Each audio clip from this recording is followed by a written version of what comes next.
Hey Nick, welcome back to the Assent. How are you doing tonight?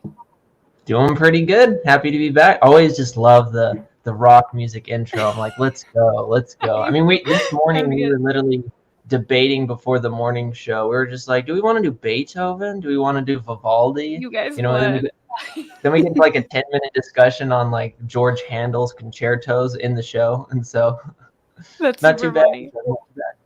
It's because Tim's not on here, for at least not tonight. Exactly. Maybe when he That we if know he of. ever comes on, we'll put something nicer on. But I kind of like the feel of a night show, so let's do it. Let's rock out.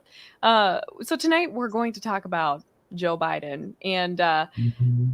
obviously there has been a lot of scandal surrounding Catholic Joe Biden since pretty much forever, but it's definitely been worse now that he's president of our nation and has a direct role in so many awful policies. And so we thought that tonight we would talk about the different forms of excommunication and make the case as to whether or not he should be excommunicated.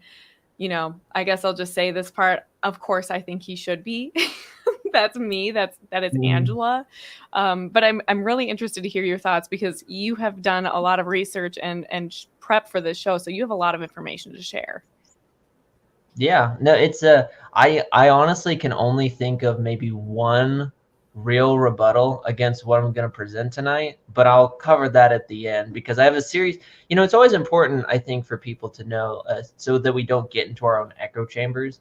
Is that when Yeah. we ask questions like, should Joe Biden be excommunicated? We also, if we have like a position that we take either yes or no, Mm-hmm. then we need to come at it with the sources of our faith, but then at the same time challenge those assertions and say, okay, do I really believe this? Does this like hold true in light of revelation as well as just reason? Right. Is this even a reasonable case?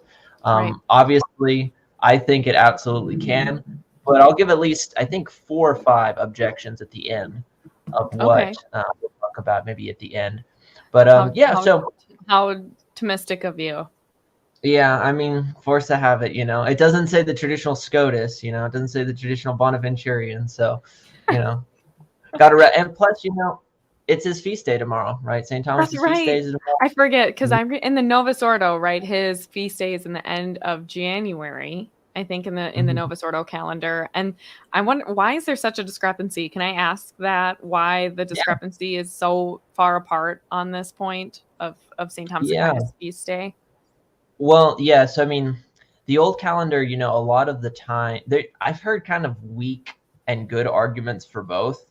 Okay. I'm obviously a diehard traditionalist, so I follow the old calendar so much that I actually sometimes forget the new calendar exists. Um, I have some funny stories about that, but essentially, when the new calendar came out, one of the things that was kind of the desire was to get the match the saint days with the days that they actually died, which is an admirable thing. So, as Right. an example, one of my all-time favorite saints is Saint Jean Vianney, right? The great Curé of Ars, the French priest who's the patron saint of parish priests, and he died on August the 4th, but his feast day in the traditional calendar, in the 1954 calendar, it was August the 9th. And then because August the 9th Mm. was the Vigil of St. Lawrence, it was almost never celebrated for, a good 30 years. And so I believe it was John the 23rd moved it back to August 8th, which is what it's now in the 62 Missal.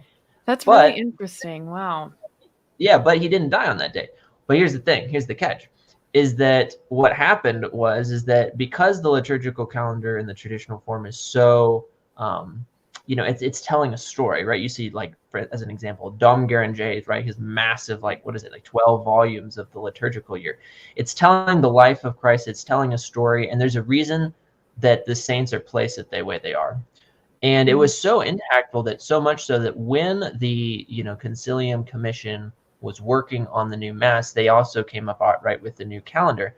And the new calendar was such a radical step that even some of the big name, innovators, if you will. I'm thinking of, for instance, Father Luis Boyar, who I talk a little bit about in my series on the Novus Ordo on my show, right? Even he was completely scandalized that Bunini would go that far, right? And so, like, you know, a lot of them thought, well, we'll keep the same calendar, but just change the whole mass. Well, no, Right. it's just changing everything. And so when it came to St. Thomas, it was around that idea as well. You know, let's get back closer to the day that he died. You know, I can understand it. It's kind of admirable, but to my knowledge, I forget if he died either in January or March. But you know, we've celebrated on March 7th for hundreds and hundreds of years, and so it's a little bit of a break. Anthony, you know, when we're really looking to get people extra riled up, we'll have you on for sure. This actually would have been probably a good episode to do that. You know, and I guess I have to ask you, because the reason we decided to do this episode was because I reposted something on my Instagram that I'd posted about a year ago, where Joe Biden sort of invokes his Catholic faith as to why he supports abortion. And I said, you know, and he said something about it having to do with his theology. And I remember thinking, he doesn't care about theology, he cares about ideology. That is his God. Ideology is his God. Abortion is his sacrament. And so that's why, you know, we started even having this conversation. But why did that pique your interest enough? I guess I have to ask why you looked at that and said, I want to talk about this. Yeah, that's a good question. Essentially, I found that conservatism in America as a whole, this is something I'm starting to get really passionate about, is really lacking in a lot of areas. And unfortunately, we see the political right kowtowing and giving over so many social issues that are foundational to conservatism and even just our Catholic faith. And they're kowtowing, they're giving these away for either right, just saving face and having a good public, you know, appearance and image, etc., or B, you know, okay, you know, we'll sell the family down the road, but maybe we can get a few extra points knocked off the fiscal deficit or something like that. You know, It's always fiscal policy. Yeah. and it's so wrong because lives are at stake, right, with abortion, and people's souls are in stake when it comes to other sins that they commit whenever they're, you know, fully adult, cognizant, etc. And so when we have someone who is in the highest position, you could argue, on the natural level in the world, right, the president of the United States, invoking the divine religion, the one sole divine religion that has been given by God for the salvation of mankind, and he's invoking the name of the sole church for salvation, and then flips it right around and he uses it for his own ideological purposes. He is calling down severe chastisement, and God is not to be mocked, right? That's what Scripture says. God is not to be mocked. And so it's like taking, you know, the Catholic banner, right, spray painting it and saying, you know, God is with me, but I'm doing my own thing. And it's very scandalous. So many people are doing that today. And I feel like I have to add this because I've been doing pro-life work now for over a decade. People here on Meaning of Catholic maybe don't know this about me, but I've been an anti-abortion activist for over a decade. I started in college for a variety of reasons. And so I'm really plugged into what's going on locally. In fact, one of my friends just had her pregnancy center very seriously vandalized. There was a lot of violence that happened to their clinic. And the next day, this organization had a planned protest, but they still did it, and they have not condemned the violence at all. So which makes me think that maybe there's some involvement there, but I'm sure the FBI is too hung up on the fact that they committed these crimes at night and therefore they're just untouchable. But the thing is that in Minnesota right now, we have so much pro-abortion legislation coming through. We just legalized some of the most radical abortion law in the nation, and there's more coming down the pike in terms of overturning the Born Alive Infant Protection Act, as well as stripping funding from pregnancy centers and some other pretty serious laws. And this whole past election cycle, talking about this whole notion of like conservatives not really conserving anything. Our party, the GOP, kept insisting that abortion was not on the ballot and that it was already a, quote, constitutional right. And so there was nothing to really do about it. And since that time, abortion laws have been completely, any sort of regulations or restrictions that were sort of guardrails in our state, which were few, to be honest. We already had abortion up through birth. in Minnesota, but now they just codified it, so no restrictions can be put in place. And so the abortion war is really ramping up here in Minnesota in an unprecedented way. And it's so much worse when you have a president who is working with the FDA to send abortion drugs through the mail, which are more dangerous than surgical abortion. When you have a Catholic president who is trying to work with the VA to get abortion to be offered through the VA in the States or military bases and all these other things. I mean, he is going above and beyond to ensure that women can kill their children. And so this topic is so important, I think, because so many non-Catholics and Catholics would look at what's going on and say, but how can you believe that the church is true when it's permitting this? Right? I think that's kind of the core of why this is such a scandal. Yeah. It's literally you could argue it's one of the greatest scandals perhaps that will take place in our lifetimes, because when you think about it, when we look all throughout the pages of Holy Writ, right, Holy Scripture, what do you see? You see God defending the unborn, right? God defending the infants. You see this, as early as literally, the story, the transition period from Genesis to Exodus, where you see, Pharaoh's going after, right, the Hebrew children, and the midwife keep them safe and hidden. And then when you look at in the Old Testament, child sacrifice, when it came to the pagan nations that were in the land of Canaan, right, they would sacrifice their infants to Molech, right? And I've heard it once wisely said, that today, we don't sacrifice to Molech, but we sacrifice them on the altar of convenience, right? Absolutely. That's what we do today. And, it's something that should be talked about. And especially, you're right, if they're saying, let's do this under the banner of Catholicism, it's a great scandal. And so maybe what we could do, because this might help the viewer. So what I have for the viewers tonight is 3 points, and they're somewhat middle length points, but maybe 3 points that can help the viewer understand this subject.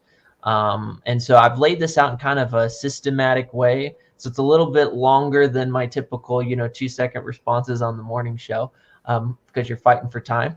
But let's go ahead and start off a little bit. So maybe if I'm looking a little off, it's mainly because I'm looking at my notes. But let's first talk about like excommunication. Like, what is that? Because some people might be in the chat and say, I think I know what it means, right? Is that like kicking someone out of the church? Some people might be like, excommunicate what? Like, I've never even heard that term before, right? And so point number one, let's just talk about what is excommunication. So I went to the old sources, right? And first I start with Father Prumer, right? Father Prumer, right? He has this good moral theology manual, right, for the viewers. Handbook of Moral Theology just came out, right, by Benedictus Press. It's a great book. And he defines this is the short definition. He just says this, quote, excommunication is a censure by which a person is deprived of communion with the faithful and the church. Right, that's as simple as it is, right? It's a censure that you incur, and you're deprived from communion with the faithful and the church. St. Thomas, he gives a little bit of a longer definition, but it's only by a couple words. So in the Summa Theologiae, at the very end of his work, right, in the supplement, in question 29, he defines excommunication as the following, quote, excommunication is the separation from the communion of the church as to the fruit and general suffrages, right? So those are just going to be the benefits, right, that you receive. And he asks a good amount of questions about that subject, but I only found really 2 short ones that I thought maybe were pertinent to tonight's discussion. And so maybe we can fit in the word Joe Biden, if you will, mentally when we ask these questions. The first one is, he asks the question whether excommunication is suitably defined as a separation from the communion of the church. Because there's, believe it or not, some people are going to say that excommunication is not being severed from the church. And he gives a short answer here. And he just says this, I answer that when a man enters the church by baptism, right? So we go into the church when we're baptized. He is admitted into 2 things, right? So first, he's admitted into the body of Christ, the body of the faithful. And then he's also going to be admitted into the participation of the sacraments, right? Those are going to be the 2 fundamental things, right? So you're in the church of Christ and you're participating in the sacraments. He also says this, though. He says, consequently, a person may be expelled from the church in 2 ways, right? He says, first, by being deprived merely of participation in the sacraments. And this is what you call a minor excommunication, right? You're forbidden to receive the sacraments. And then he says, Right. secondly, we are deprived of both. And this is a major excommunication, right? So, right, a person comes into the church, right? They're baptized, they're receiving the sacraments. St. Thomas says that you can, basically be excommunicated by either A, being forbidden to receive the sacraments in general, and or, right, just kind of kicked out of the whole thing.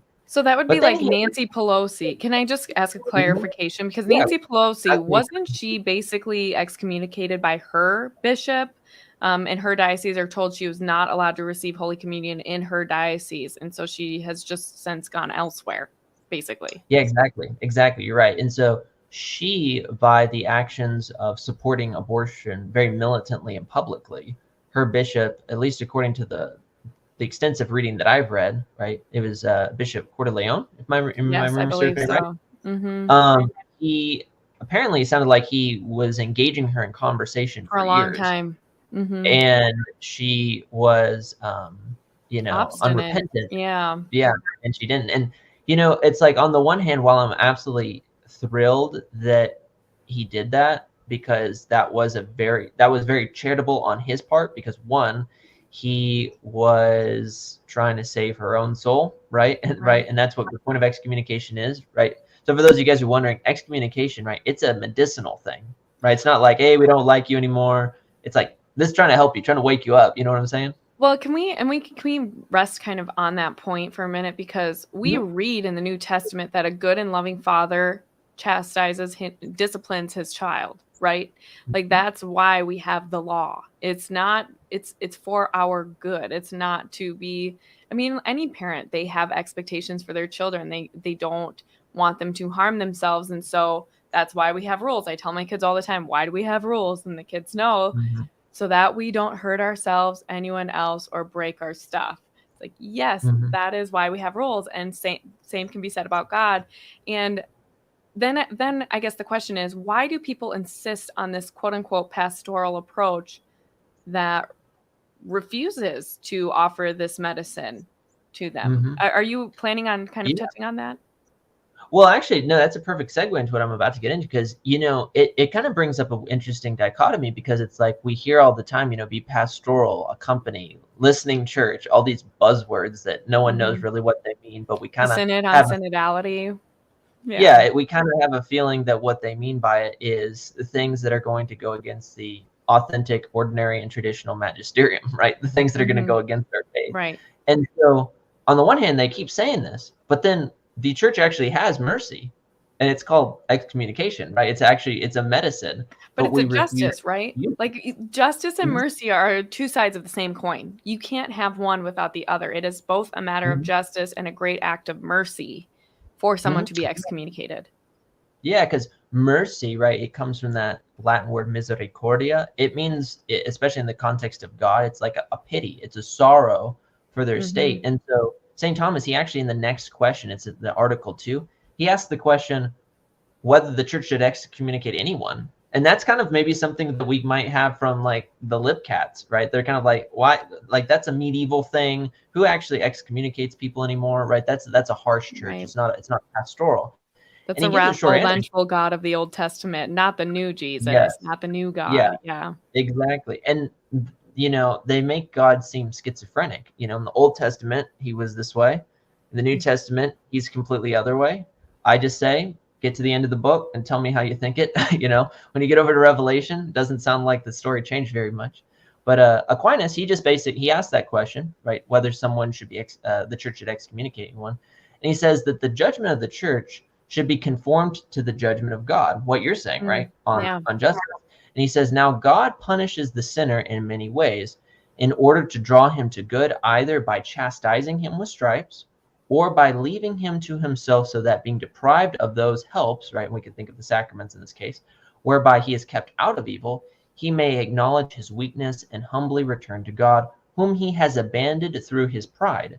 In both of these respects, the church, by passing the sentence of excommunication, imitates the judgment of God. For by severing a man from the communion of the faithful, that he may blush with shame, she imitates the judgment whereby God chastises man with stripes, and by depriving him of prayers and other spiritual things.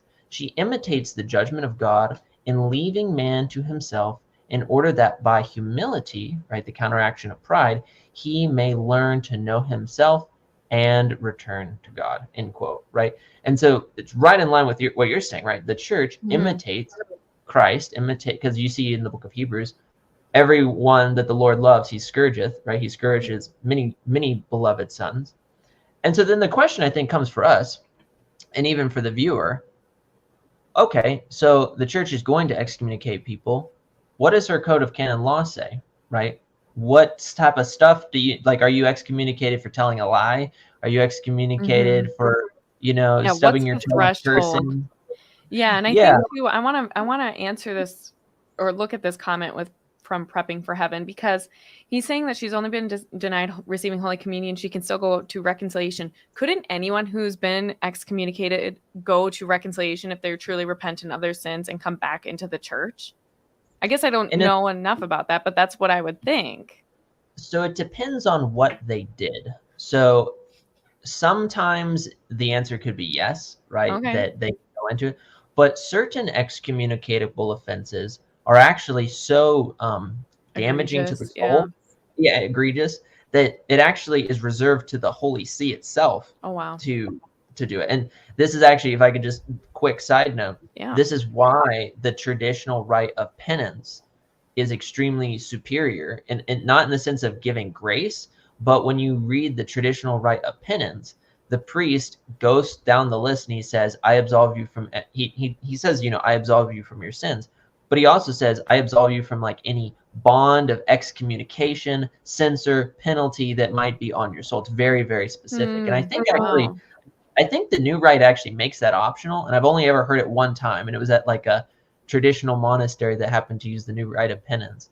Something like that. But yeah, it's very important. So the Code of Canon Law, for you guys who are, the legal nerds out there, right?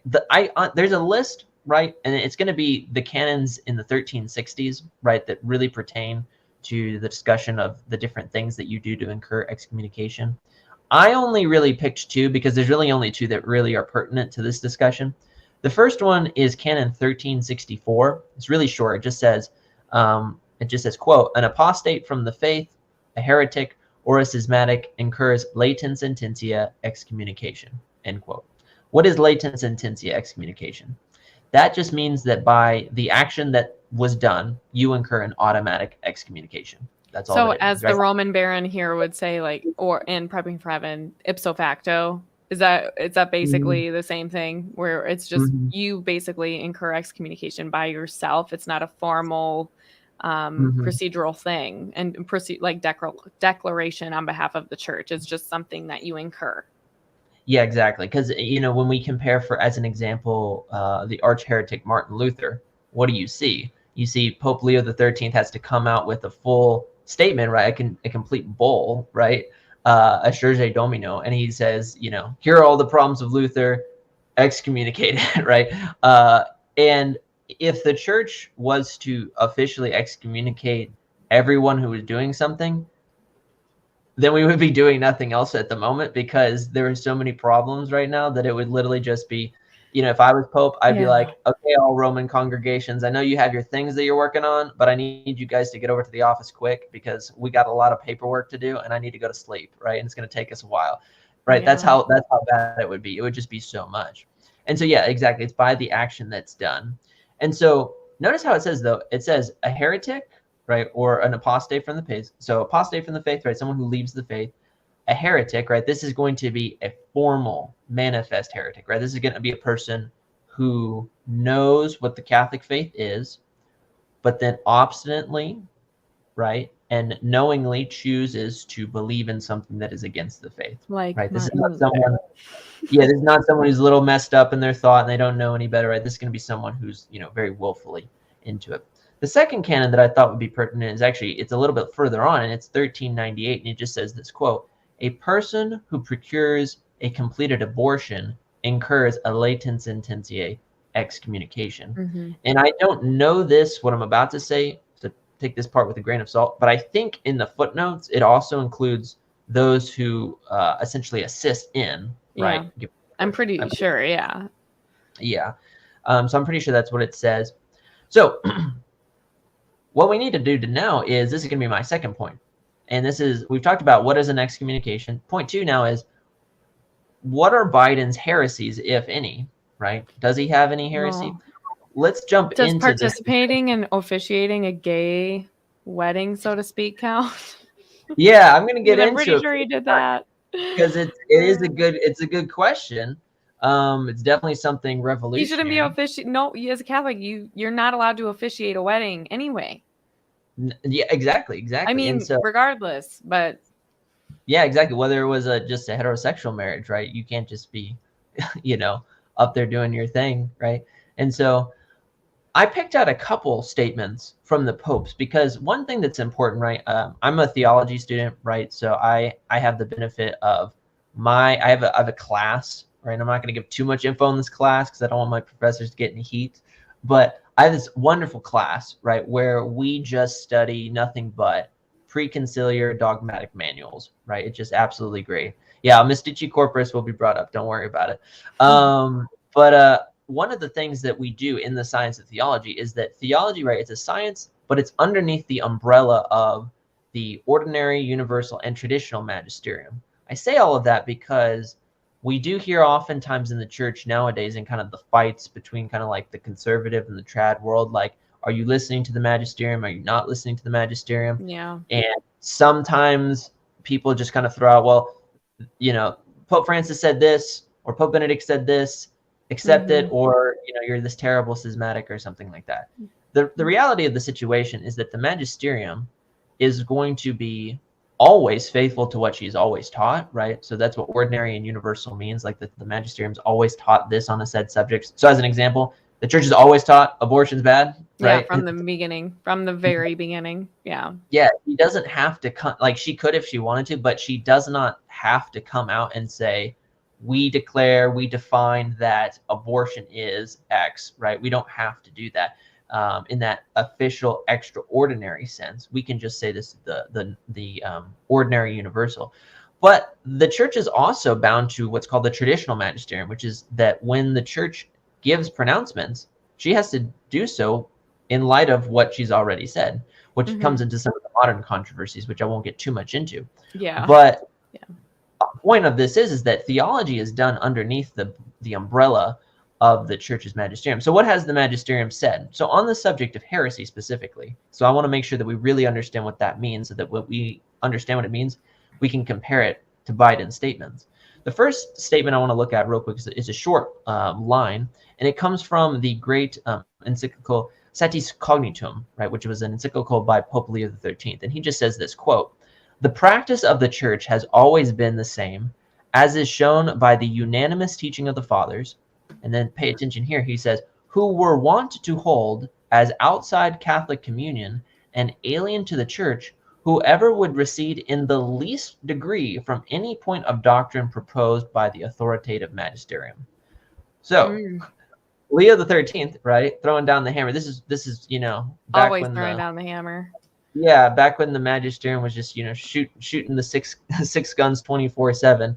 She's saying that if you recede in the least degree, right, from any point, willfully recede in any way, right, then you are going to be alien to the Catholic communion.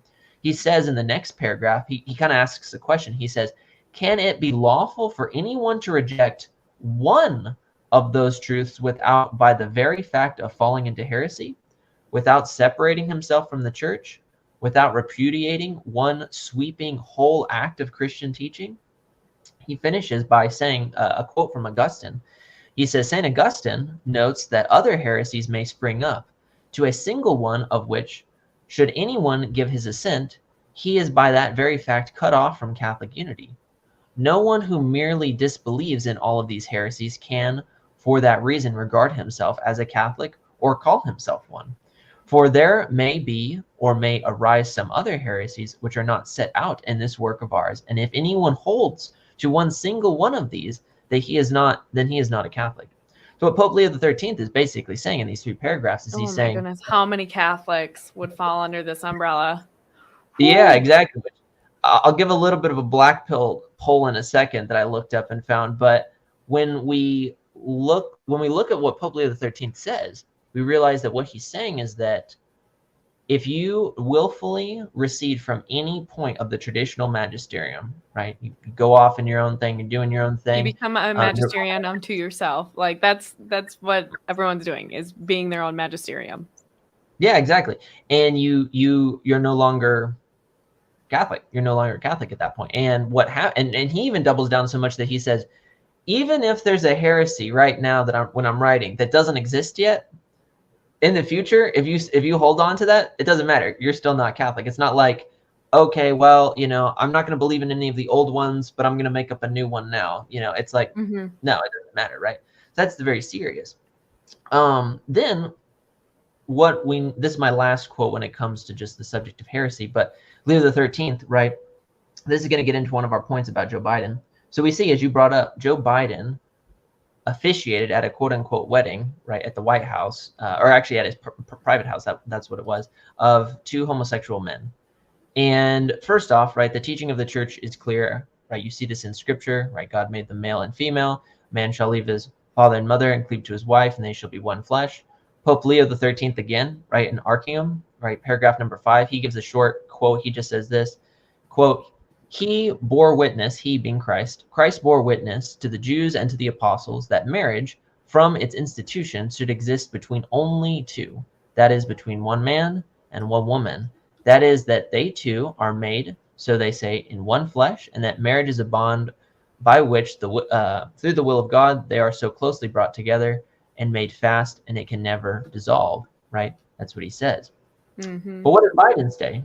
Right, we know that heresy is receding willfully from one point, right? And we understand that heresy, according to the Code of Canon Law, is an excommunicatable offense, right? Which, remember, severs you from the bond of the faith. Joe Biden, right, in 2012, he said this during the 2012 election on one of the major news sites. He just said, quote, marriage is a simple proposition. Who do you love? Or will you be loyal to that person you love, right? And he said, continuing, he says, it is more complicated. It is not any more complicated than that.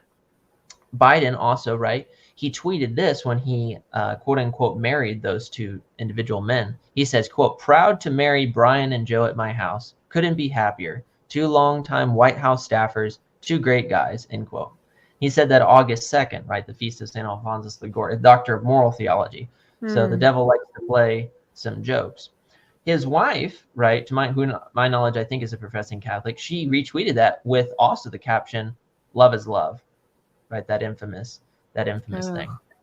And the last thing on this subject of sodomy is that, as we probably know, us who are kind of stuck on the news world, he, in like, what was it, a couple months ago, signed into law that Protection of Marriage Act, right? Yeah. Which basically says that, marriages, homosexual unions are completely protected, etc.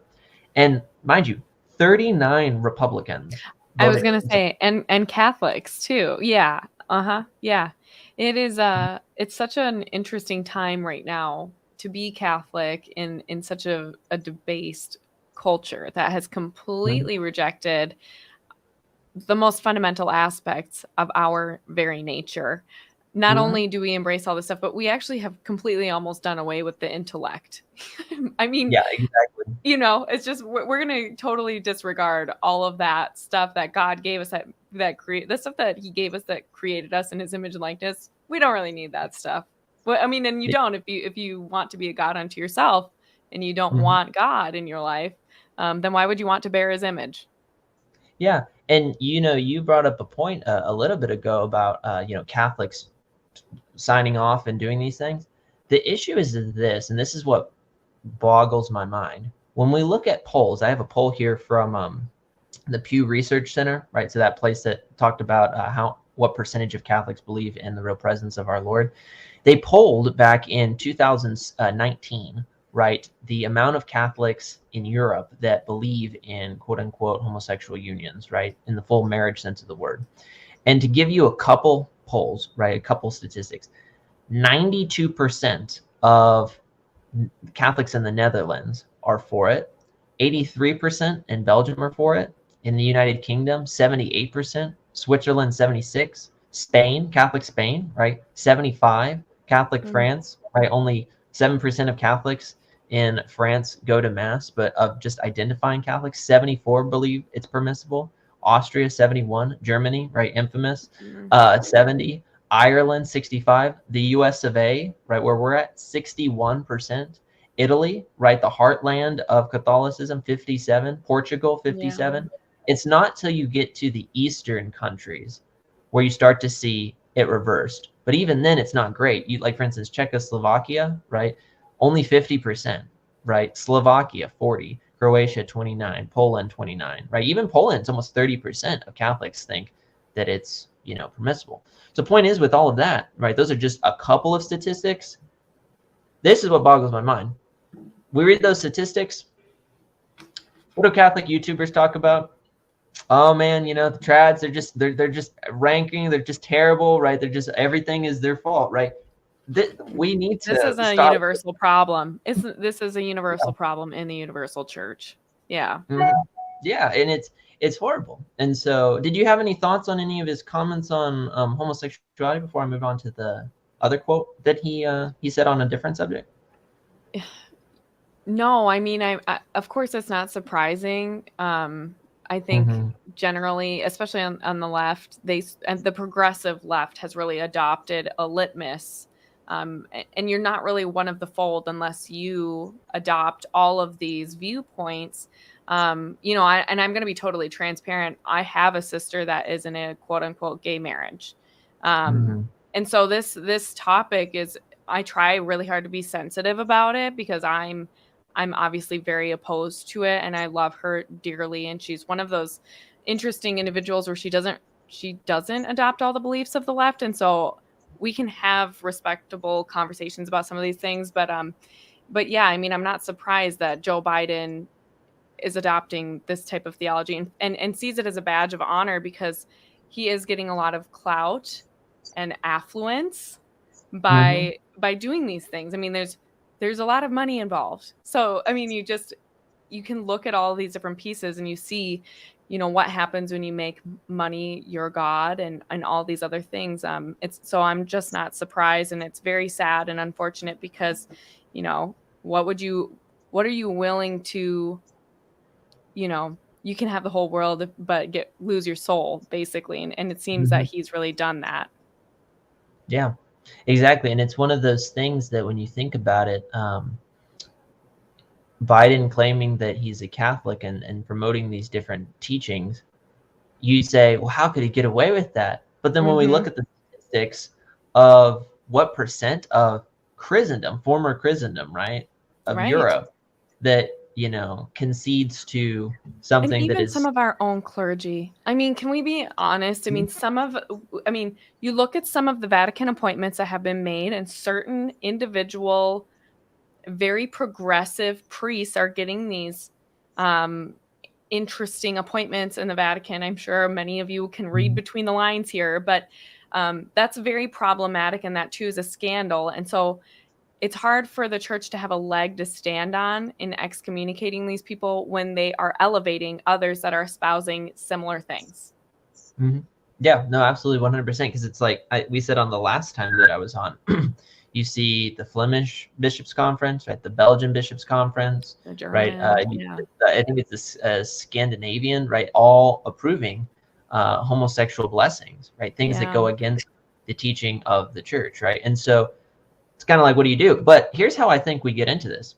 Point number 2 of the things that I want to look at, and this is the shortest of the 3, but he said it's on the subject of religious indifferentism, because we only really start to accept all of these, different sins if we start to really have a very religious indifferent mind, right? You can think of religious indifferentism as kind of the root source of a lot of these things. So Biden, right, in one of his speeches that he gave at the White House, he gave a really just short line when he was talking about basically American unity and diversity. And when it came to the subject of, he talked about races, he talked about gender, but when he got to faith, he just said this short line. He said, quote, "We all practice the same basic faith, but different faiths. I happen to be a practicing Catholic." So aside from the fact that just sounds like an oxymoron, we practice the same faith, but all different faiths. It's that pluralism and universal, it doesn't make any sense. Yeah, it's rooted in religious indifferentism. And so when we look at, for instance, the famous Syllabus of Errors by Pius IX, right, just to give you 4 quick ones, what I'm about to read now, y'all, just for you guys to understand, these things I'm about to read, these are condemned propositions. So don't believe in any of what I'm about to say, right? So condemned proposition number 15. Somebody's going to just clip this without that part and say that we at the Meaning of Catholic believe these things, or that the traditional Thomist believes this. This is not Tim Flanders' fault, right? This is it's all good, right? But yeah, so condemned proposition 15. This is what it reads, quote, "Every man is free to embrace and profess that religion which, guided by the light of reason, he shall consider true." Condemned proposition 16. "Man may, in the observance of any religion whatever, find the way of eternal salvation and arrive at eternal salvation." Number 17, condemned proposition. "Good hope is at least to be entertained of eternal salvation for all those who are not in the true church of Christ." And then finally, condemned proposition 18, probably the most spicy in today's topic. "Protestantism is nothing more than another form of the same true Christian religion, in which form it is to please God as equal as it is with the Catholic Church." Aside from the fact that, now this is me speaking, right? Aside from the fact that all of those things sound like a lot of just parish priests, right? I know, that's the part that's so sad, yeah. Aside from that fact, we see that, when Biden says, we practice all kind of the same faith, even though they're different faiths, right? It goes back to that religious indifferentism, right? Which is condemned. Now, on the subject that I want to get your opinion on the most, and this is the issues when it comes to his heresies, is on the subject of abortion, right? So this is Biden speaking now. He says this. So this comes from, I don't remember watching this live because I was always a political junkie, even as a kid. So way back in 2012. Why am I not surprised at all? Oh my goodness, that is so funny. I became a political junkie and for the 2012 election, and I wasn't based then because I was just kind of like, Romney Ryan, that's gonna save America. Now I'm like, bro, you were so cringe. Like, neoconservatism is not going to save America. It's just going to harm America. Like the Romney Ryan ticket was exactly what you would want if you wanted conservatism to die. Yeah. Not to get too political, but the other day when former President Trump get up on CPAC and he was just like, "We will never again return to the party of Ryan, Karl Rove, and Jeb Bush." And he said that neoconservatives were, basically destroying the party. I was just like, yes, thank you. That's a winning strategy right now. But anyway, yeah. Mm-hmm. Yeah, anyway. So he says this, right, in the 2012 vice presidential debate. He says, quote, so he gets asked about abortion. He responds, quote, "My religion defines who I am, and I am a practicing Catholic my whole life. And particularly it's particularly my social doctrine. Catholic social doctrine talks about caring for those who can't help themselves, people who need help, right? So kind of some seamless garment kind of stuff. With regard to abortion, I accept the Church's proposition on abortion, right? We call this a de fide doctrine. Life begins at conception in the Church's judgment. I accept this as my personal life." But then he switches and he says, "But I refuse to impose it on equally devout Christians, Muslims, and Jews, and as I just refuse to impose that on any other, like my friend here, right, the congressman, talk about Paul Ryan." And he says, "I do not believe that we have the right to tell other people, particularly women, that they cannot control their own body. It's a decision between them and their doctor, in my view, and that of the Supreme Court," right, because it was still Roe v. Wade then. "And I'm not going to interfere with that." Now we get into this whole thing where it's just kind of like, okay, privately, I don't believe in, abortion, but publicly I cannot, do anything about it. It's so intellectually lazy. It is so lazy. And something important to come up with. Yes, I mean, well, exactly. It's an attempt to assuage any fears that people might have that he's not loyal to their party, while also pretending to still be a faithful son in the church. because Mhm. he used his Catholicism to get Catholic votes. I mean, Mhm. he wears it as a badge of honor when it's expedient for him to do so. It is not Mhm. an authentic part of his life. Very obviously, you see that in his policy and his daily life. And I'm sure our listeners are intelligent enough to see why this line of thinking is so flawed. This relativism. You Mhm. see women saying the same thing, like, I would never personally get an abortion, but I can't tell Mhm. other people what they can or can't do. I don't know anyone else's circumstances or what they have going on. But the reality is obviously that you have a new, unique, living, whole human being at the beginning from conception that has inherent dignity because it is made in the image and likeness of God. And if that Mhm. is true, then it has a right to life because that is in accordance with its very dignity.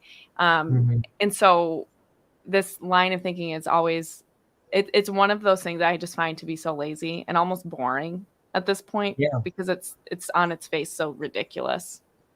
Yeah, it is. It's one of those things that when I hear it, it's what I call just serpent-like. What it's just you're just weaving in and out of what's Yeah. convenient for you. Not really like you're trying to appease both sides, be in this like supposed middle world. But that kind of begs up a greater intellectual question, which is just that if you can say that about abortion, that the state does that the state But basically what should about have like anything else? Drugs, exactly yeah. What homicide. about just yeah, homicide? What about theft? But Right? that's And why it's so lazy because abortion is Mhm. the only issue in which we play this game. People on the Mhm. left like to tell people all the time that they're not allowed to do things. You're not allowed to own a gun. You're not allowed to Mhm. do any of these other things, and there's no nuance there, except for when it comes to abortion. Then it's up to the person and their own situation. But even that's not true because they don't actually believe in choice anymore. They believe in abortion on demand for everybody, and Mhm. that's definitely a part of the population control agenda. I mean, Mhm. we are living in a culture of death, and so the gospel of life is really hard for people like President Joe Biden to accept because it's not the culture we're in, and there's Mhm. no clout in believing and supporting and fighting for life right now. Mhm. Yeah, and the root of him saying this, that the government should kind of have a hands-off position, whereas you can kind of personally hold what you want. This goes really to the foundational core of what the popes were condemning in the 19th and 20th century, even earlier, in classical liberalism. Because one of the quotes that I have here, right, this comes from Pope Leo the 13th again, right? I'm just repping Leo the 13th tonight. He comes from his document Libertas, right? And he says this, quote, justice therefore forbids, and reason itself forbids, right? Kind of going on your train of thought, that Hmm. the state to be godless or to adopt the line of action which would end in a godlessness, namely to treat the various religions, as they call them, alike, and to bestow upon them right equal rights and privileges. Men Right. have the right freely and prudently to propagate through the state whatever they think is true or honorable, and so that they may, as possible, possess them. But Hmm. he finishes by saying, but lying opinions, when which no mental, he says, lying opinions, there is no greater mental plague, and vices which corrupt the heart and moral life should be diligently repressed by public authority, lest they insidiously work to ruin the state. So going to your point, what the Pope is saying is that, when we have these mentalities of, I'm just going to be, I think the government should kind of be hands off, let the people kind of choose their own thing, right? That's not the purpose of the government, right? This is as basic as if any serious theology student has looked at like true Catholic theology, this is as basic as introduction to theology, Hmm. that the state has a role in guiding man to his eternal salvation. Now, it's obviously going to be the work of the church, but the state is supposed to prop up the social kingship of Christ, whether it be the state Right. of a monarchy, the state of a republic, the state of a, aristocracy or whatever. But to that And point, can I mhm, just add to that quickly? Because the mhm, reason these people have a great responsibility, right? Like, mhm, as anyone teaching the faith also has, you will be held to a higher account for because you're taking on a position within the church that says I can speak somewhat authoritatively here, and I can mhm, affect and teach and mold the minds of the people that are coming up.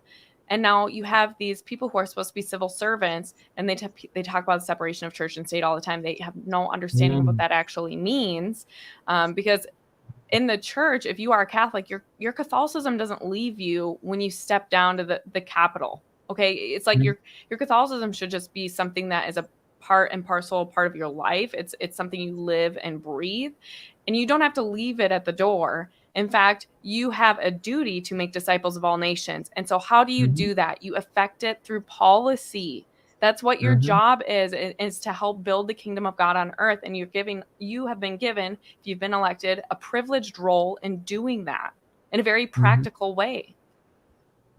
Yeah, and thing you just said perfectly beams off this next point. What is the separation of church and state? Well, guess what? Pius IX in his Syllabus of Errors, error number 55, he says the church is to be separated from the state and the state from the church.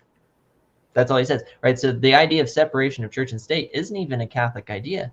And you see this, these last three quotes I have, you see this actually confirmed more. So Pius IX, he goes after this idea of, separation of church and state. Can a politician and a state kind of, separate itself from moral teaching?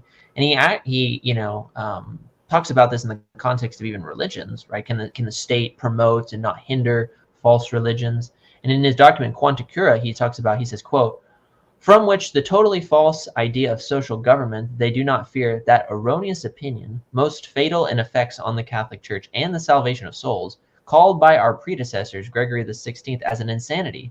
What is the insanity? He says, namely, that liberty of conscience and worship is each man's personal right, which ought to be legally promulgated and asserted in every rightly constituted society, end quote. So this idea that, people just kind of follow their conscience, believe whatever they want, right? This is against Catholic norms. And when you look at, this is where I'll kind of end on a little bit. He talks a bit about Pius X. He talks about, for instance, in a document called Ede Sape, he says, the church remains immutable and constant as the pillar and foundation of truth, possessing one identical faith, right? So we have one identical faith as Catholics, right? And the government and the church is supposed to promulgate this and supposed to protect this in order for man to be saved, right? That God has his rights and that the church has her rights. But this can't be done if we're on the same kind of playing footsie with abortion.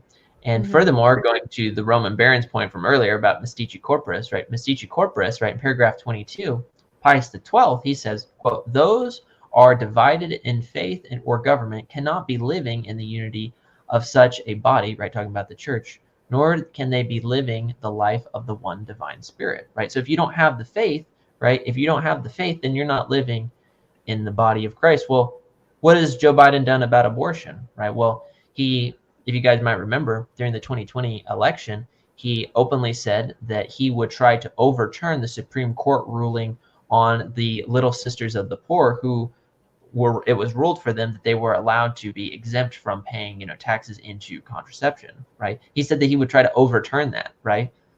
So these little poor nuns, right, that he would go after them, right? He also said, right, what was it, a couple of weeks ago, right, at the, State of the Union, that he would, protect and try to sign into law a bill that would basically enshrine Roe v. Wade into life, or excuse me, into law.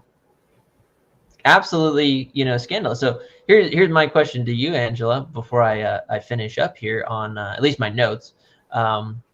With all this being said, at least what's your general verdict, right? We know that, I wish I had a gavel. Yeah, like excommunication is to be separated from the church, right? Yeah. And one of those things is heresy. Well, we see that if you dissent from one teaching of the authentic church, then you're separated. And then we can see on this plethora of issues, it kind of seems that Biden is not doing so hot on the test, No. Would you say that he should be excommunicated?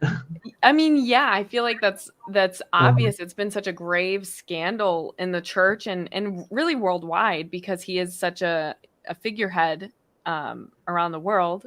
I mean, his faces, I don't know. I feel like he's kind of a puppet.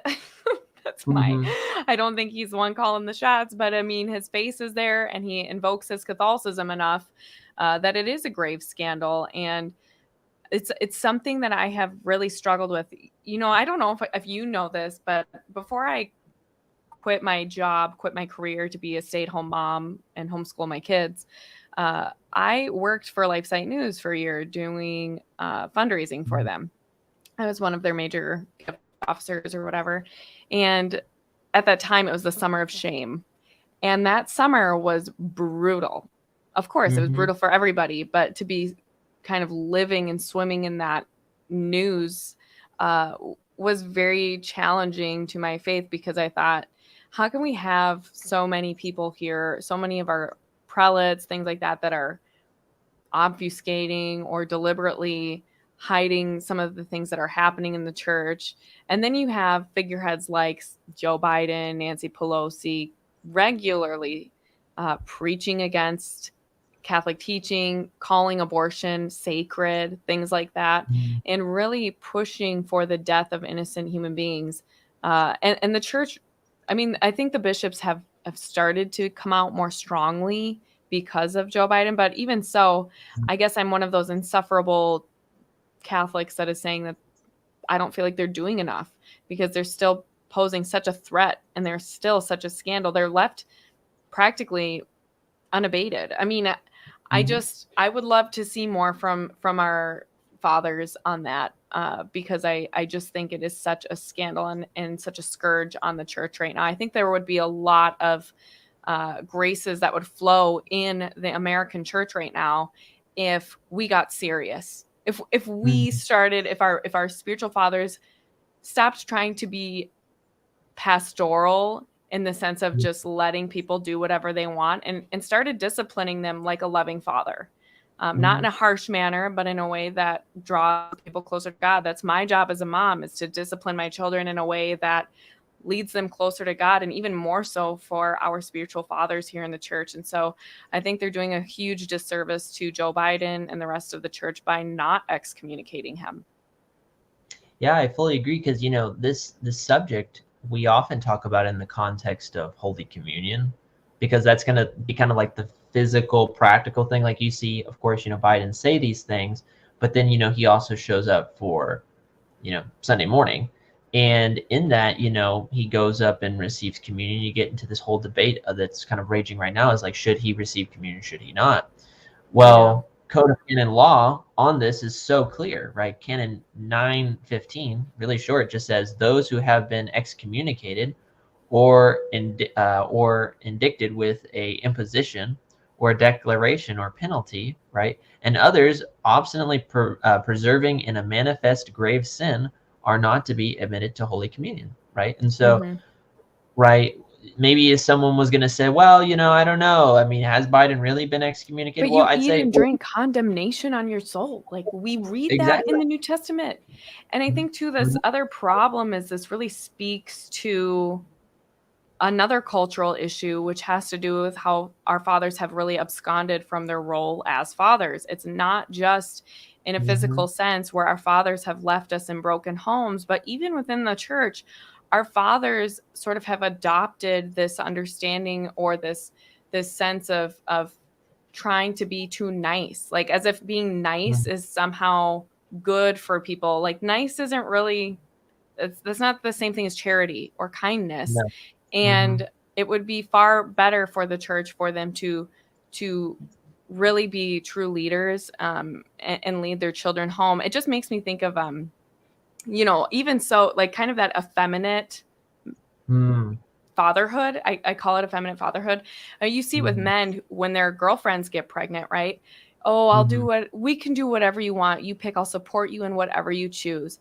And so often those women are just waiting for those boyfriends to say, of course we're having our baby. I will do whatever it takes to make sure that you and our child are taken care of.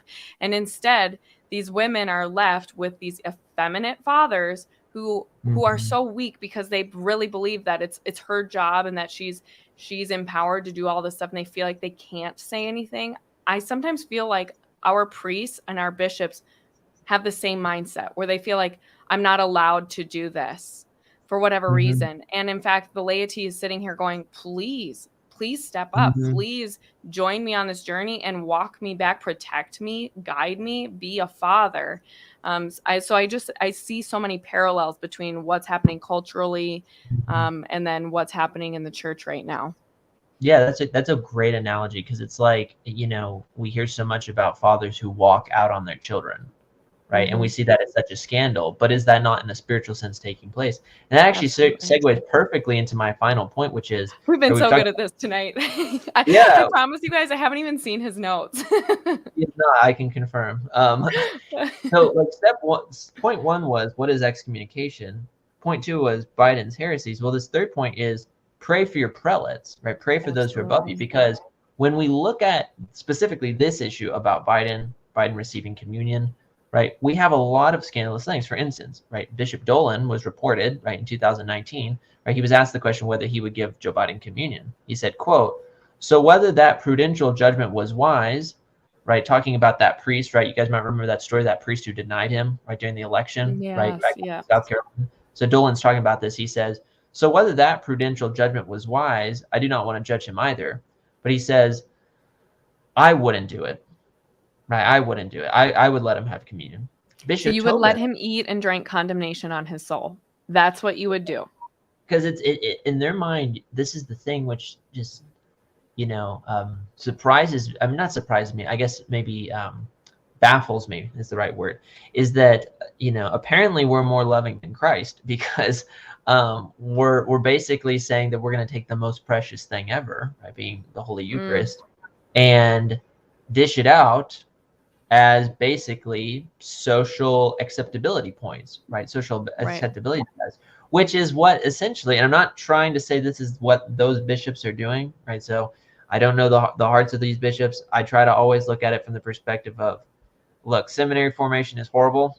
So you kind of have to give sometimes a little bit of a, an understanding, I guess, maybe where they're coming from, maybe the lack of understanding. But it's like what our Judas did to our Lord, just sold for some type of betterment, right? Being physical money. Bishop Tobin, right? He famously said in that 2020 election, he says, quote, "I think that a person could in good conscience vote for Mr. Biden. I frankly, in my own way of thinking, have more difficulty with the other option," right? Talking about Donald Trump. And he and then Cardinal Gregory, right, up in Cardinal DC. Gregory, yeah. Right, he says that he wouldn't deny Biden communion. And then finally, the biggest quote potentially is, whether or not it's true or not, we do have this story about, did the Holy Father say, "You are a good Catholic, continue to receive communion," right? Because that goes to the very heart of the church. And let's just say, for sake of story, it's not true, right? Let's give a little bit of the benefit of the doubt. Let's just say it's not true. Biden's had too many ice creams, and he just was, making stuff up, and you never know. Well, he is a pathological liar. So, I mean, he has a very long history of lying. I think his first presidential run, he had to drop out for that very reason. So take what he says with a grain of salt. Yeah, no, that's very true. I'm like, let's say it's not true. Here's the issue, though, is that the Vatican, when asked, "Is this a true statement?" merely replied and said, "We don't share the details of private information." Now, here's the problem with that answer. Aside from the fact that answer is very scandalous, when we just use our reason for a moment, we would say, well, if Biden was to come out and say, Pope Francis says, "I don't really think that there's a problem with all these, abuse scandals," the Vatican would come out immediately and say, "That is not what we said," right? Because they would, understandably, PR, that'd be terrible. But the thing is that we don't hear anything. And so, what it turns into is a situation where you say, well, okay, I try to give the benefit of the doubt, but you really should be saying something, And this is, really where we land. And so, when we summarize everything that I just said, I'll ask this to you guys, the viewers. We understand what excommunication is, right? It's separating a person from the Church of Christ. And we see that one of the ways that you incur this is through heresy. Well, Biden, whether it's sodomy, abortion, contraception, religious indifferentism, a plethora of other things, right, clearly does not believe in the church's teachings, right? He might say that he believes in it on a personal level, right? And maybe in his mind, he, thinks that is his way out, right? But it's not true. And then we see, the statements of the popes clearly coming down and condemning these things. But then we see the statements of the modern prelates who are saying, either at worst, you're a good Catholic, at least we're not going to say anything about that statement, or, we'll go off and continue to give you communion. This is something that's highly scandalous to the faithful, as well as, most importantly, it's highly, I would say, it's being a derelict of duty because you're not listening to the church's magisterium. We focus so much time on, like when I was last on your show talking about the subject of the SSPX. Are they in full communion or partial communion? What does this even mean? I don't even believe really in that idea of partial communion. But if I did even believe in that thing, we do know that, for instance, when it comes to that subject of full communion, that what does that mean? The bishops' conference, like the USCCB, has given an answer on that subject of what is full communion, and they say that, quote, those bonds of communion, faith, sacraments, and pastoral governance that permits the faithful to receive the life of grace within the church, right? So if you have the same sacraments, if you have the same faith, if you're under the same pastors, right, you're in the faith, you're all good. And I believe that that's a great definition. It's just in conformity with Mystici Corporis and the greater tradition. Well, if these bishops are saying, right, things like, like over in Germany, over in these other countries, well, we should bless homosexual unions, or if in the States we're saying these scandalous things where we're going against the laws of the church, we have to ask the real tough question of, are these bishops in communion with the church? And what does that mean for us being in communion with the local bishop? This is where it gets really, really hard. I'm not saying that you guys make up like any definitive things of what I'm saying. This is just the logic of reason. For sure. And so this is why it's very important to pray for these things. Would you mind addressing Zach's comment about, because I don't know if he's saying you don't understand what excommunication is, or and he says that excommunication does not separate someone from the church, and that you need to research it, or somebody does. Would you mind clarifying that point? Does excommunication separate someone from the church? So it does separate someone from the church, because when you look at it, again, it depends on what you're being excommunicated for. But here's a good example. So Pius XII, right, going back to the quotes that I just gave, right, I'll give this other quote right here that I didn't go over. In Mystici Corporis, he says this, quote, actually only those are to be included as members of the church who have been baptized, profess the true faith, and have not been so unfortunate as to separate themselves from the unity of the body, or being excluded by legitimate authority or grave faults committed, right? Excluded by legitimate authority, right? That's talking about excommunication. But notice how what a Christian is it's going to be someone who has the same sacraments, right? Baptized, right? In the true faith, professes the true faith, as well as is underneath the coverage and the protection of the pastors, right? Being the bishops and the magisterium, the pope, etc. Well, here's the issue. If you willfully decide, hey, I understand what the church believes, but I am going to dissent, right, and believe in something else, a la abortion is okay, contraception is okay, homosexuality is okay, etc., then if you do even have the supernatural virtue of faith inside of your intellect, that mortal sin that you just incurred, that mortal sin of heresy, snuffs out the life of faith, and you are no longer part of the church, right? And so if you don't hold to what the church teaches, you're not already members of the church. Well, if the church excommunicates you for some of these reasons that we've talked about, right, yes, you're not a member of the church. Now, you can be restored, but you're not a member. And you see this, for instance, in 1 Corinthians chapter 5, when St. Paul, right, he talks about the man who was sleeping with his father's wife. St. Paul excommunicates him, right? He removes them from the body so that the soul might be saved, right? It's a medicinal thing, right? Trying to save his soul.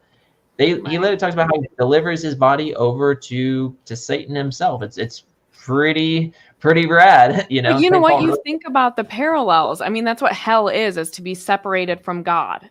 Like that's what hell is. And excommunication is kind of a hell on earth, like spiritually speaking. I mean, you're being cut off from the graces of the sacraments and things like that. You can't experience the divine life unless you repent and convert. Yeah. And at least you have the chance to do that on earth. You don't have this. I mean, it's final once you die. So that's why this is medicinal in nature. Yeah, exactly. It's the state that you die in is your state for eternity that you're going to be in forever. Right. Before I give my last short point, were you going to read anything? I heard you flipping a book. Yeah, you heard me flipping. It's because I was looking at my catechism, and I think you explained it just fine.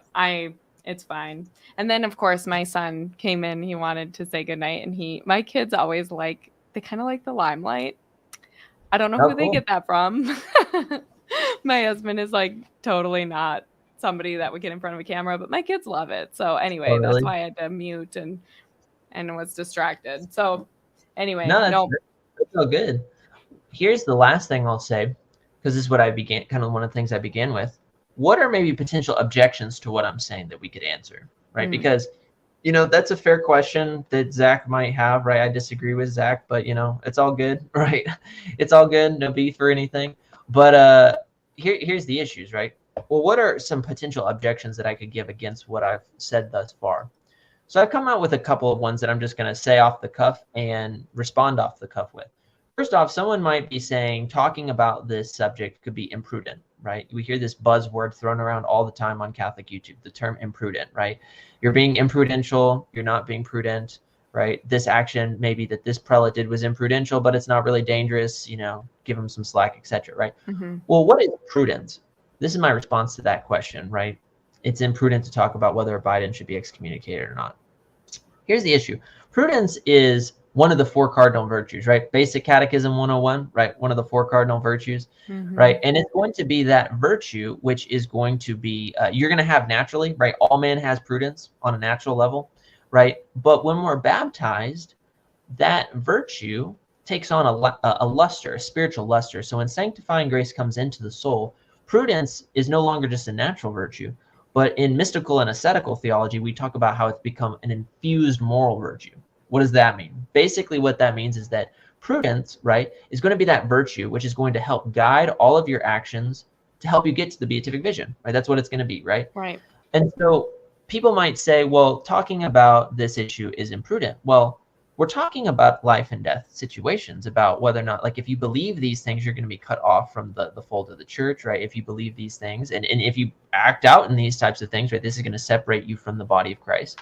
So it is absolutely prudential to talk about these things. And one final thing I'll say about prudence is that, sometimes people might say, well, it was imprudent maybe with what the prelates were saying, but, it's okay, at the end of the day, right? It's not the world we're saying. The issue is this. God does not will prudence, right? This is, again, basic introduction to theology. God does not will imprudence. Yes. Right? He's not going to will imprudence. And so therefore, we can't just be like, well, it's imprudent, but it could be a lot worse. Second thing. Yeah. Are we going to say something on that? On the I was idea just my mind, of course, be perfect as your heavenly Father is perfect. You know what I mean? It's just that sort of comparison game, I think, is so dangerous. It could always be worse. That we say that to ourselves when we're sinning, and we're telling ourselves, well, at least we're not doing that. I feel like I used to do that. I'm dressed somewhat immodestly, but at least I'm not wearing that. I think we all have that propensity because it kind of makes us feel better. It allays our fears that maybe we are doing something wrong, when in fact that's our conscience. That's our properly formed conscience saying, you shouldn't be doing that. Yeah, exactly. Let me respond real quick to this this question by Zach, this statement by Zach. So I understand. He says, well, all I have to say is that baptism is permanent. Once a Catholic, always a Catholic. Excommunication may separate someone from the congregation, but it does not remove Catholicism and membership. I would respectfully disagree with you, Zach, mainly just because that is actually a novelty. That's a novel idea. When you go back, I would recommend actually maybe a good resource for you to look at. It's going to be the works of St. Robert Bellarmine on membership in the church. And he actually addresses this question because this was actually a question that basically the reformers and Luther were kind of bringing up, where they were basically saying, I've received baptism, and almost in a certain sense, regardless of what I believe, we're all in this kind of universal church in some form or fashion. This not just universal, but kind of like invisible structure of the church. The church is all the Catholic Church, right? The divine Church of Christ, right? The divinely revealed faith teaches that you receive an indelible mark at baptism that always remains there. But the problem is that what's the purpose of that indelible mark? it is to give you, right? It marks you, right? It is something that's permanent. But when you receive it, you receive the three theological virtues: faith, hope, and charity. Faith in the intellect, hope and charity in the will, right? And again, faith is going to be that ability to assent to those propositions of the divinely revealed religion, the Catholic faith. And so therefore, if what you do is you sin against the virtue of faith, right, you still have the mark, right? It's just like, for instance, whenever you commit a mortal sin, right, any mortal sin is going to snuff out charity, right? But what happens is that, like, is you can be a dead member, right? So in a certain sense, you can be a member of the church but dead. But if you're excommunicated, what that's doing is that's cutting off a limb, right? That's going to be something that's even more than just this person's committed a mortal sin. This is going to be something that's even further. So that's a good question, but that'd be my response. The second objection that I'd raise to this is going to be that what your guys are talking about, it's not charitable, right? We hear this term charity often thrown about, and we made a show about on the morning show that you guys might go check out. What is true Catholic charity, right? Again, right, people might say this is not charitable, right? You're kind of throwing him under the bus, making light of this whole situation, etc. Well, this is charitable because when we look at this situation that we're in, we realize that 1 Corinthians 13, right? First off, the charity is going to be the divine life of God in the soul, right? It's going to be that which unites us to God. And what unites us to God is going to be sanctifying grace through the one true religion. And so therefore, when St. Paul says in 1 Corinthians 13, I think it's verse 8, that true love, true charity, rejoiceth not in iniquity, but rejoices in the truth, we have to realize that charity speaks and does not rejoice in truth, and that charity does not necessarily mean being nice, right? We say, our Lord, he is charity itself, and he for the salvation of souls, right? Matthew chapter 23, right, goes and rebukes the Pharisees, calling them hypocrites multiple times, right? And he's upbraiding religious people. That'd be my response to that. And my final thing that I'll say about objections is that some people might say, well, traditional Thomist, I understand what you're saying, but you've kind of brought the clergy into this, and you're not making the clergy seems right. Are you being a schismatic, right? Are you being a schismatic? And the problem with that is, again, it's not being schismatic, right? If we assent to what the church has taught, and we rightly assent to those who are above us in the faith, then if those who, are bishops or priests are teaching things that are contrary to the faith, first off, you could argue that that is actually a schismatic action because you're separating yourself from the perennial teaching of the church. But at the same time, right, that is going to be something where we have the opportunity to go and help. Last thing, and maybe what I could say is that, with that, someone might be saying, well, these are deep issues, right? These are deep issues. We don't know the state of his soul. Are you not hyper qualified to look and see what's going on? Again, the issue is that, sure, on a real sense, we don't know what his soul is like, but we do know that actions speak louder than words. Well, and you can judge a tree by its fruit, right? I mean, exactly. Yeah. Exactly. And so therefore, if we look at the fruit that Mr. Biden has put out, we see that it is dangerous. So I think what's prudent for us and charitable for us, right, in line with what the church has always taught, is to pray for those who are above us in faith, to give up our Lenten reparations, but not just let Lent in, right? Even in the season of Eastertide, right? You still see Friday abstinence, you still see these things. And so the idea is, like, we need to be doing a lot of fasting and a lot of praying for our leaders as well as for Joe Biden, right? We're commanded by scripture, right? Pray for the whole bride, the whole bride. Like the church, I just feel she is beaten and bruised right now, and we have to make restitution for that. We need to make reparations, not to political groups, but to the church right now. The bride is suffering. Exactly. So that's from all this, when we ask the question, should Joe Biden be excommunicated? I think for the sake of his soul being medicinal and for the sake of not scandalizing the faithful anymore, yes. That's my answer. And that's my thought out answer of why, if it makes sense. Well, thanks for coming on and doing all of that prep work and giving us such a great look at what excommunication is, as well as talking about some of the scandals that we're seeing in the church right now. Do you have anything going on your channel? For those, maybe if you're new here, I think a lot of people know about you and your work, but let's say somebody has not been introduced to the traditional Thomist. Where can they find you, and do you have anything coming up? Yeah, so I do have some interesting things coming up. So first off, you can find me here on YouTube as well as over on Instagram. That's really the only social media that I'm on. And which it's kind of weird now because I'm realizing that like with the younger and younger kids moving on to even like worse forms of social media, that like Instagram is basically becoming like Facebook. And I'm like, Is it dang, am becoming I right? obsolete?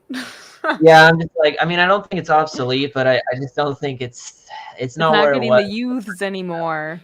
Yeah, like I started on Instagram in 2015, and I'm just like, dang, that was a while back. That's kind of crazy. But um, yeah, you can find me on those. I have a couple series, so I'm working through a couple. I haven't been on my show for a while, mainly because I've actually been prepping for a major show that's going to be coming out every single day.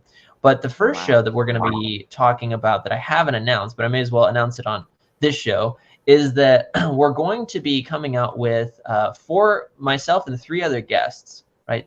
One of which is kind of known a little bit on YouTube, 2 that aren't as well known. But we're going to be actually doing a lot of questions surrounding the issues of the SSPX, right? Because we've seen that this is kind of blown up in controversy. And in my personal opinion, I don't think that it's necessarily had a fair shake. And so what we're going to be doing is we're going to be going kind of like I did tonight, where we kind of just go through the sources themselves. We're going to be making, I think, around a 40-part installment on the subject, right? Really going around in this, having a roundtable discussion, really trying to dig down into the issues that are involved. Second thing that I'm going to be going through, this is the series that's going to be really long, is we're going through just traditional Catholic dogmatic theology, right? So important for Catholics to understand their faith now. Unfortunately, Catholics and conservatives in America don't know their faith and don't know the roots of their political philosophy either. And you got to get off the internet, or at least the bad part of the internet, right, where you don't learn anything, right, and get to the books, right? And you have to go down and take that time, right? And you can't just be like, well, put it off. Like this is your intellectual formation. This is your spiritual formation. This is who you are gonna be as a person, right? And so if you are lacking in your formation, right, it's time for it really to pick up, especially as confusion goes on. Last thing I'll say is that we're continuing a series that we've already started on the show, which is just it's basically my critique of the Novus Ordo Missae. And I try to give my critique of the new Mass from the perspective of a place of intellectual rigor, because you see on the one hand, maybe a lot more in the past, just really weak arguments from trads, which basically was just like, I just don't think it's as pretty, which I'm like, I agree with you, but I think that's a secondary problem. Like the substantial, the traditional, traditionalist, I guess if you would say, critique of the new Mass is not aesthetics at all. Like that's not at all what traditionalists have been saying, right? And so I try to give it through a more intellectual perspective. So if you're interested in any things like that, also I just make videos about St. Thomas Aquinas, going through different articles of the Summa and trying to help people in that intellectual life. So if that's anything you're interested in, go ahead. I think you'll see a link in the description below. Go ahead and go on over and join the party once it starts again. So be happy to have you. Thanks for sharing all of that. And I guess I'll just give a little plug for my work. You can find more of my work over for Integrated with Angela Erickson on my website, integratedangela.com. I also have a YouTube channel, very active Twitter account, and you can find me on Instagram and stuff like that too. But I do blog every once in a very long while. And actually tomorrow I have an interview that I'm publishing with Dan Burke on meditative prayer. Predominantly is kind of the core of a lot of what we talked about, but it was a really great interview. So if you are interested in looking at how to bridge the gap between the intellect and the will, that's my work. And so, yeah, I'd love to see you guys over there. You can also find me over on Patreon if you're looking to support that end of things. I'm always looking for more patrons. I'm starting a look at Introduction to the Devout Life with St. Francis de Sales with my patrons this week. So I'd love to see more people joining over there. I would love to get to know you guys better as well. So thanks for joining us tonight. And, we'll see you around.